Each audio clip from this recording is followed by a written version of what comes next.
दोस्तों ये वीडियो मैं आपकी नॉलेज के लिए बना रहा हूँ, क्योंकि श्री प्रॉपर्टी एक ऐसा चैनल है जो कि आपको बहुत सपोर्ट करता है प्रॉपर्टी परचेज़ करने के लिए।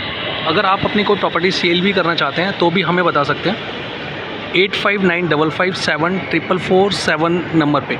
आज की वीडियो बहुत ख़ास है, वीडियो लास्ट तक देखना, आपको हेल्प होगी कि आप कोई भी प्रॉपर्टी परचेज़ करते हैं तो कौन कौन सी बातों को ध्यान में रखना है। अगर आप प्रॉपर्टी परचेज़ करने का प्लान करें तो सबसे पहले आप डीलर के पास या सपोर्टिंग हैंडल के पास जाते हैं, जहाँ से कि वो आपको सपोर्ट करेगा कि कौन सी प्रॉपर्टी परचेज़ करनी है। आप उसको अपनी रिक्वायरमेंट बताओगे, उसके बाद वहाँ पर सबसे पहले आपको तय करनी है ब्रोकरेज, क्योंकि ब्रोकरेज सभी लेते हैं, सेलर की तरफ से भी मिलती है और बायर की तरफ से भी मिलती है। तो वो 1% या जो भी दोनों तरफ से डिसाइड होता है।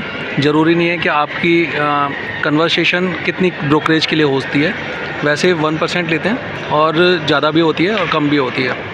उसके बाद मेन चीज़ आती है प्रॉपर्टी पसंद करना। तो आपकी जो मीडिएटर होगा वो सबसे पहले आपके अकॉर्डिंग जो भी आपको प्रॉपर्टी परचेज़ करनी है 2 BHK 3 BHK, वो आपको लेके जाएंगे कि फ्लैट की साइट विजिट कराएंगे। जब फ्लैट की साइट विजिट हो जाएगी और आपको फ्लैट पसंद आ जाता है तो सबसे ज़रूरी ध्यान बातें ये हैं कि सबसे पहले आपको प्रॉपर्टी के पेपर चेक करने हैं। 2 तरीके के प्रॉपर्टी के पेपर होते तो काफ़ी तरीके के, लेकिन यहाँ पर लक्ष्मी नगर, शकरपुर या फिर ईस्ट दिल्ली की बात करूँ तो या कहीं की भी बात करूँ तो प्रॉपर्टी के पेपर आपको बहुत ज़रूरी चेक करना है कि सबसे पहले किसके पास थी ये प्रॉपर्टी, फिर किसके पास थी, फिर उसके बाद किसने परचेज़ करी। सारे आपको ओरिजिनल पेपर चेक करवाने हैं। ओरिजिनल पेपर चेक करवाने के बाद में एक लीज वाली प्रॉपर्टी होती है, दूसरा फ्री होल्ड प्रॉपर्टी होती है और एक GPA पे प्रॉपर्टी होती है।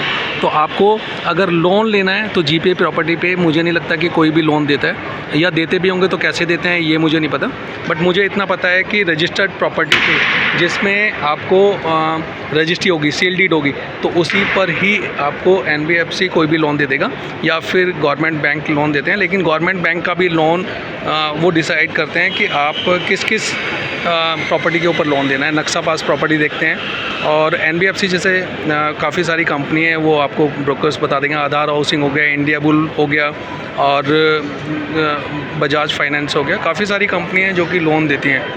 और किस रेट ऑफ इंटरेस्ट पे वो लोन दे रहे हैं, सबसे पहले आपको ये देखना है कि पता चला कि आपने प्रॉपर्टी परचेज़ कर ली है, उसका टोकन दे दिया है, फिर उसके बाद में पेपर चेक करवा लिया आपने और आपने लोन के लिए अप्लाई कर दिया, बट आपको यही नहीं पता कि रेट ऑफ इंटरेस्ट पे किस पे लोन हो रहा है। तो सबसे पहले आपको ये भी ध्यान रखना है कि राइटिंग में लेना है कि आपको रेट ऑफ इंटरेस्ट क्या दे रहे हैं, वो किस रेट ऑफ इंटरेस्ट पे वो लोन दे रहे हैं। और प्रॉपर्टी की प्रॉपर तरीके से पेपर चेक करने के बाद ही आप किसी प्रॉपर्टी को बाय करने के लिए स्टार्ट करें। और